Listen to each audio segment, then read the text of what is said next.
আসসালামু আলাইকুম দর্শক আজকে কোনো গরুর খামারের ভিডিও নয়। আজকে আমি এমন একটা ভিডিও আপনাদের সামনে উপস্থাপন করতে যাচ্ছি যে ভিডিওটি দেখলে আপনারা অভিভূত হবেন। তো দর্শক, আমার পিছনে যেই বিলের মতো যে জায়গাটা দেখতেছেন, এটা কিন্তু কোনো বিল না। এটি এক সময় একটা গ্রাম ছিল, বসতি মানুষ ছিল, ভরপুর একটা বসতি গ্রাম ছিল এটি। এই গ্রামটি আস্তে আস্তে মাটির নিচে তলিয়ে যায়, তলিয়ে গিয়ে একবারে এখন এটা একটা বিলে পরিণত হয়ে গিয়েছে। তার নিদর্শন হিসেবে রেখে গিয়েছে একটি মসজিদ। আপনারা দেখেন, এই যে এই গ্রামে একটি মসজিদ ছিল, যে মসজিদটি এখনো বিদ্যমান রয়েছে, কিন্তু গ্রামটি তলিয়ে গিয়েছে। কেন তলিয়ে গিয়েছে এটা আমরা অনেকে হয়তো আমাদের প্রশ্ন থাকবে যে কেন গ্রামটি তলে গেল বা কেন এরকম নিচু হয়ে গর্ত হয়ে গেল। এই যে আপনারা দেখতে পাচ্ছেন এখানে ফাটল ধরা, এই ফাটলগুলো ইদানিং এটি আরো তলে যাচ্ছে এবং এই ফাটলগুলো এটারই নিদর্শন, এই তলিয়ে যাওয়ারই নিদর্শন। কিন্তু এটা তলিয়ে যাওয়ার কারণ কি?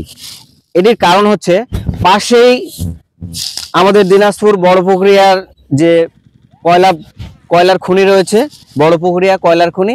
এই কয়লার খনি থেকে কয়লা উত্তোলনের কারণে এই জায়গাটা ডাবে নিচু হয়ে যায়।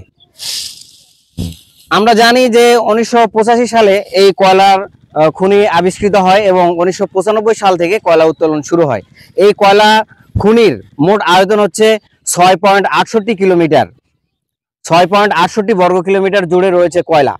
এই কয়লা উত্তোলন হচ্ছে মাটির ভূগর্ভের নিচ থেকে, আর সেখান থেকে কয়লা উত্তোলনের কারণেই এই জায়গাটি, যেহেতু এই জায়গাটির নিচে কয়লার ছিল, কয়লা উত্তোলন করা হয়েছে, সেজন্য এই জায়গাটি ধীরে ধীরে ধীরে ধীরে নিচু হয়ে একদম দেখেন বিলে পরিণত হয়ে গিয়েছে।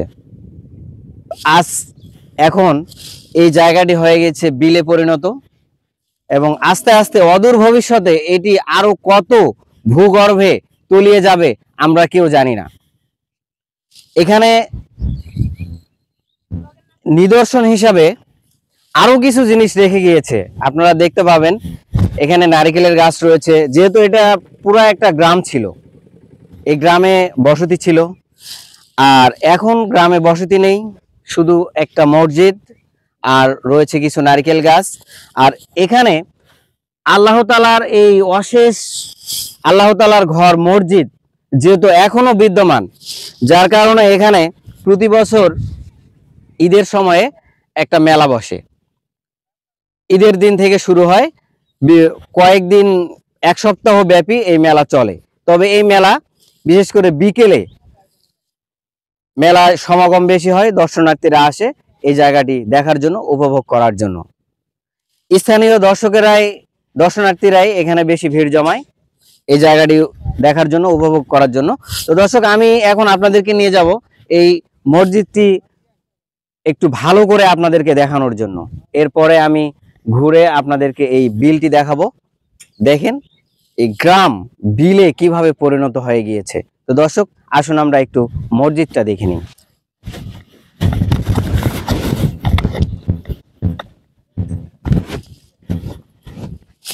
দর্শক, মসজিদের ভিতরে যাওয়ার আগে আমি আপনাদেরকে আরো একটি কথা বলে নেই, সেটা হচ্ছে এইটার ঠিকানা হচ্ছে, আপনারা এখানে দেখতে পাচ্ছেন, জিগাগাড়ি পুরাতন মসজিদ, বড়পুকুরিয়া, পার্বতীপুর, দিনাজপুর। এই গ্রামটার নাম ছিল জিগাগাড়ি, আর এই জিগাগাড়ি গ্রাম এখন হয়ে গেছে বিল। তো চলুন আমরা মসজিদের ভিতরটা একটু দেখি বর্তমানে কি অবস্থায় আছে।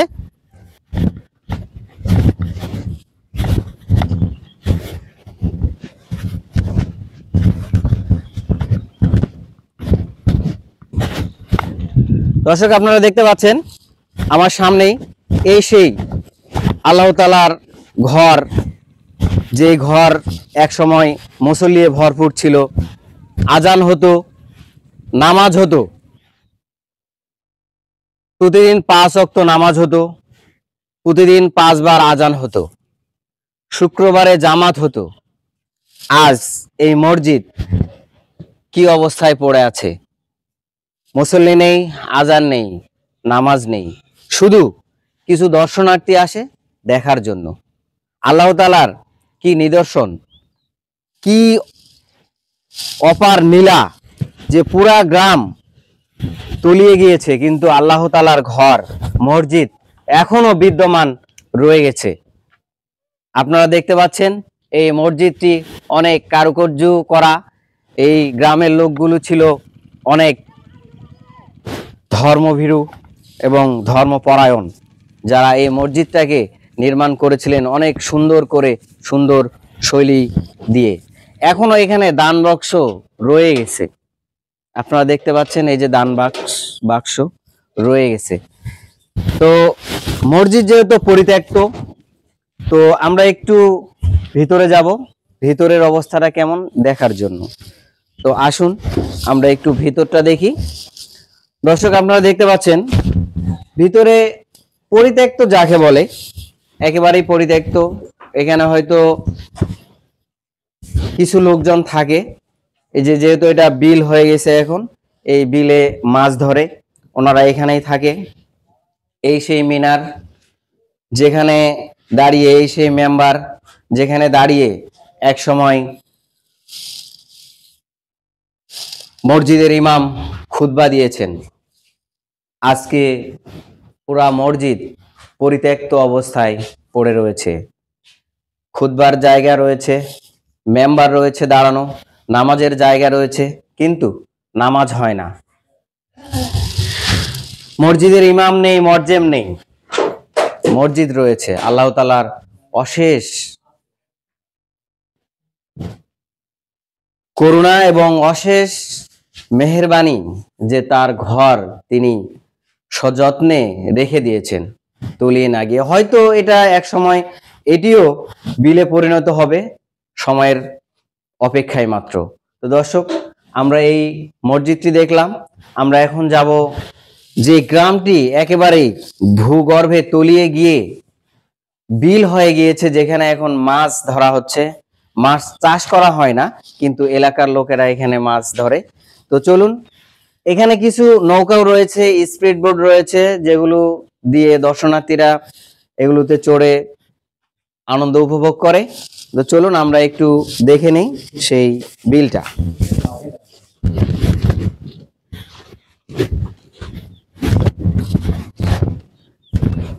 এখানে আপনাদেরকে আরেকটা জিনিস আমি দেখাই। এখানে ওনারা এটি কৃত্রিম ভাবে করেছেন, মাটির নিচ দিয়ে সুড়ঙ্গ, এবং ভিতরে কি আছে আমরা জানি না।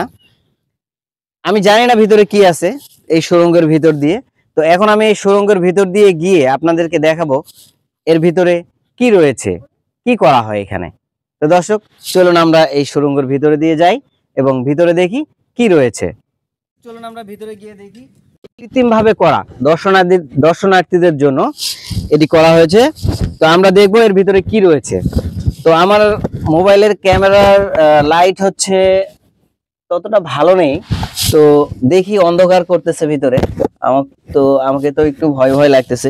আসলে মাটিগুলো দেখতেছি আরে নরম, অনেক নরম। হ্যাঁ, আমাকে অনেক ভয় লাগতেছে। এই লাইট জ্বলে না। আপনাদের কাছে কারো লাইট আছে? দেখি একটু।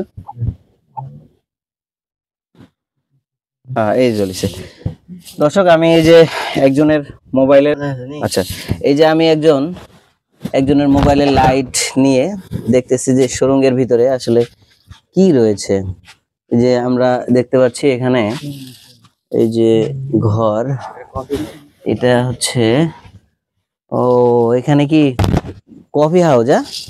এই যে লোকজন বসার জায়গা, এখানে এই যে কফি ক্যাফ রয়েছে, এখানে কফি হাউস। হ্যাঁ, উপরে এই যে খড় দিয়ে ছাউনি দেওয়া, খুব সুন্দর একটা কফি হাউস বানিয়েছে এই ঘরে। এখন যেহেতু লাইট নেই, আমি আপনাকে ওইভাবে দেখাতে পারতেছি না, তারপরেও দেখানোর চেষ্টা করতেছি যে এই ঘরের ভিতরে আসলে কি করা হয়। তো দর্শক চলুন আমরা একটু বাইরে যাই। এই দিক দিয়ে আরেকটা সুড়ঙ্গ রয়েছে, এই সুড়ঙ্গ দিয়ে মনে হয় বেরিয়ে যাওয়া যায়। তো আসুন আমরা এই সুড়ঙ্গ দিয়ে বেরিয়ে যাই, এখানে যাওয়া যায়। আসেন আমরা এই সুড়ঙ্গ দিয়ে বের হব। এই যে সুড়ঙ্গের বেরোনোর পথ, আমরা এখন এটা দিয়ে এই যে বের হলাম। হ্যাঁ, এই যে আমরা বের হয়ে চলে আসলাম। বের হয়ে আসলেই দেখতে পাচ্ছি যে স্পিড বোট। এই স্পিড বোট দিয়ে এখানে দর্শনার্থীরা আনন্দ উপভোগ করে স্পিড বোটে উঠে এই বিলের মধ্যে। এই বিল গ্রাম ছিল, গ্রাম এখন হয়ে গিয়েছে বিল। ও যে আপনারা দেখতে পাচ্ছেন এখনো যে পিলার, পিলার এখনো রয়ে গিয়ে, ওই যে দূরে দেখা যাচ্ছে পিলার। আর এই যে মাঝে মাঝে মাছা দেখতে পাচ্ছেন, এগুলো হচ্ছে মাছ ধরার জন্য জায়গা। তো এখন আমি এই দিক দিয়ে গিয়ে আপনাদেরকে একটু দেখাবো। আমরা একটু এই দিকে যাই। এখানে দর্শনার্থীরা যেহেতু, স্থানীয় দর্শনার্থীরা যেহেতু অনেক ভিড় করে, স্থানীয় দর্শনার্থীরা বিকেলে অনেক ভিড় করে। আসলে আমি সকালে আসছি তো এই জন্য আপনাদেরকে দর্শনার্থী দেখাতে পারতেছি না। তবে এখানে বিকেলে প্রচুর দর্শনার্থী আসে এই জায়গাটা দেখার জন্য, যেহেতু পুরা গ্রাম একেবারে ভূগর্ভে তলিয়ে গিয়েছে, সেজন্য এই জায়গাটা দেখার জন্য অনেকেই চলে আসে।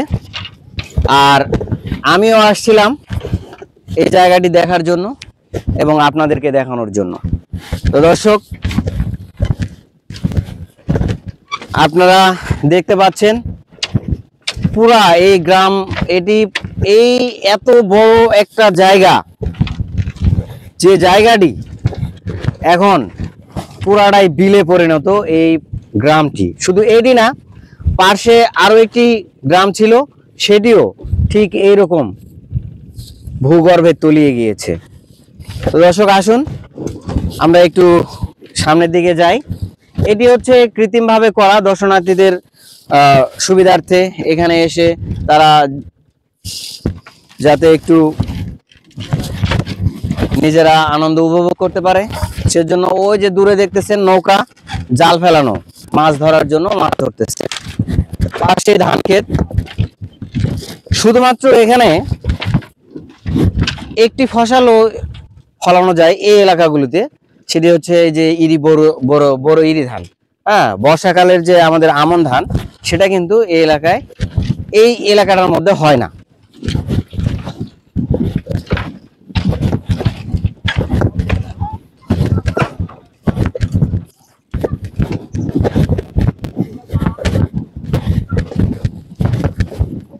তো দর্শক, এখানে একটি দর্শনার্থী বসার জন্য জায়গা করা হয়েছে। এখানে দর্শনার্থীরা এসে বসেন, বসে কিছুটা বিশ্রাম নেন এবং চা কফি খান। এটি হচ্ছে কৃত্রিমভাবে করা দর্শনার্থীদের জন্য। এরপরে আমরা পাশে যাব। পাশে কবরস্থান রয়েছে। দর্শক, আমি মসজিদটা আপনাদেরকে যদি এদিক থেকে একটু দেখাই, আপনারা দেখতে পাবেন মসজিদটার কি অবস্থায়। একদিকে ঢলে গিয়েছে কিন্তু এখনো বিদ্যমান রয়েছে। তো দর্শক, আমি আপনাদেরকে এই পাশ দিয়ে আমি একটু কবরস্থানে যাব, যে কবরস্থান এইদিকে। দর্শক আসুন আমরা একটু কবরস্থানে যাই। ও যে কবরস্থান, এখানে এখনো সেই গ্রামের অনেক লোক, অনেক মৃত লোক, কারো বাবা, কারো দাদা, কারো নানা, কারো চাচা, কারো ছেলে, কারো মা, কারো বোন, সবাই এখনো এখানে শুয়ে রয়েছে। আপনারা দেখতে পাচ্ছেন গ্রামের সেই খেজুর গাছগুলি এখনো ঠাঁই দাঁড়িয়ে রয়েছে। অনেক খেজুর গাছ এখনো দাঁড়িয়ে রয়েছে, কিন্তু গ্রাম আর নেই, গ্রামের মানুষগুলো নেই। শুধু এখানে যে মানুষগুলি পরপারে চলে গিয়েছে, আর কখনো ফিরে আসবে না, তারাই শুধু এখানে ঘুমিয়ে আছে। তাছাড়া এই গ্রামের সব কিছু বিলীন, শুধু কবরস্থান আর একটা মসজিদ বিদ্যমান ছাড়া বাকি সব বিলীন হয়ে গিয়েছে এই কয়লা খনির কয়লা উত্তোলনের কারণে।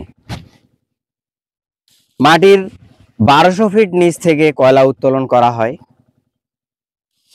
আর এই কয়লা উত্তোলনের ফলে এই গ্রামটি পুরা একটা বিলে বা পুরা একটা বলা যায় যে বড় দিঘিতে পরিণত হয়ে গিয়েছে। তবে বর্ষাকালে এই গ্রামটি বা এই বিলটি আরো দেখার মতো হয়ে ওঠে, কারণ এগুলো থেকেও তখন পানি চলে আসে। যেহেতু এখন খরা মৌসুম চলতেছে, যার কারণে এখানে এখন পানি অনেকটাই কম, তারপরেও কিন্তু কম না। এই যে দেখতেছেন, এটি হচ্ছে এই গ্রামের কবরস্থান। এই যে রশি দিয়ে বাঁশ দিয়ে ঘিরে দেওয়া রয়েছে, যাতে করে এই জায়গাটাতে লোকজন চলাফেরা না করে, হাঁটা চলা না করে, সেজন্য। তো দর্শক, এখানে সাইনবোর্ড দিয়ে দেওয়া রয়েছে। আমি আপনাদেরকে সাইনবোর্ডটা একটু দেখাই। এখানে রং দিয়ে হাতে টিনে সাইনবোর্ড বানিয়ে লিখে দেওয়া রয়েছে কবরস্থান। আপনারা দেখতে পাচ্ছেন, হ্যাঁ, এটি কবরস্থান। আর এই কবরস্থান আর এই মসজিদ ছাড়া এই গ্রামের মধ্যে এখন আর কিছুই নেই। তো দর্শক, আপনারা এই যে হাজারো ফাটল দেখতে পাবেন এখানে আসলে, এই জায়গায় আসলে, যে কিভাবে ফাটল ধরে এই গ্রামটি একেবারে তলিয়ে গেল। তো দর্শক, আপনারা যদি এই বড়পুকুরিয়া এই জায়গাটিতে আসতে চান এই মসজিদটি দেখার জন্য, তাহলে আপনাকে আসতে হবে ফুলবাড়ি। আপনি যদি দূর থেকে আসেন, ঢাকা বা অন্যান্য কোনো জায়গা থেকে আসেন, তাহলে আপনাকে এসে ফুলবাড়ি নামতে হবে। ফুলবাড়ি নেমে যে কাউকে বলবেন যে আমি বড়পুকুরিয়া কয়লা খনির ওইখানে যাব, বা ওইখানে যে গ্রামটি ডুবে গিয়েছে বা যে গ্রামটি তলিয়ে গিয়েছে সেই গ্রামে যাব, যে কোনো অটো রিক্সা আপনাকে একেবারেই এই গ্রামে নিয়ে এসে দিবে। আপনারা অনায়াসে আসতে পারবেন। তবে ঢাকা থেকে এসে বা যে কোনো বাংলাদেশের যে কোনো জায়গা থেকে এসে ফুলবাড়ি ঢাকা মোড়ে আপনাকে নামতে হবে। তো দর্শক, আসুন আমরা আরো কিছু দেখে নেই এই তলিয়ে যাওয়া গ্রামটি সম্পর্কে।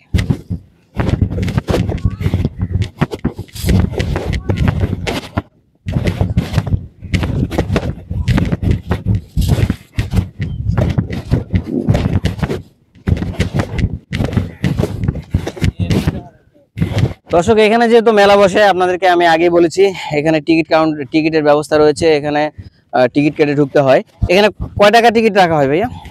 30 টাকা। এখানে ঢুকতে হলে আপনাকে 30 টাকা টিকিট দিয়ে ঢুকতে হবে। সেটা হচ্ছে, এটা কি 12 মাসে এরকম থাকে নাকি এই শুধু ঈদের এক সপ্তাহ নাকি? দর্শক, এটা শুধু ঈদের এক সপ্তাহের জন্য। আর এ বাদে আসলে আপনাকে কোনো টিকিটের ঝামেলা করতে হবে না, কোনো টিকিটের জন্য টাকা গুনতে হবে না।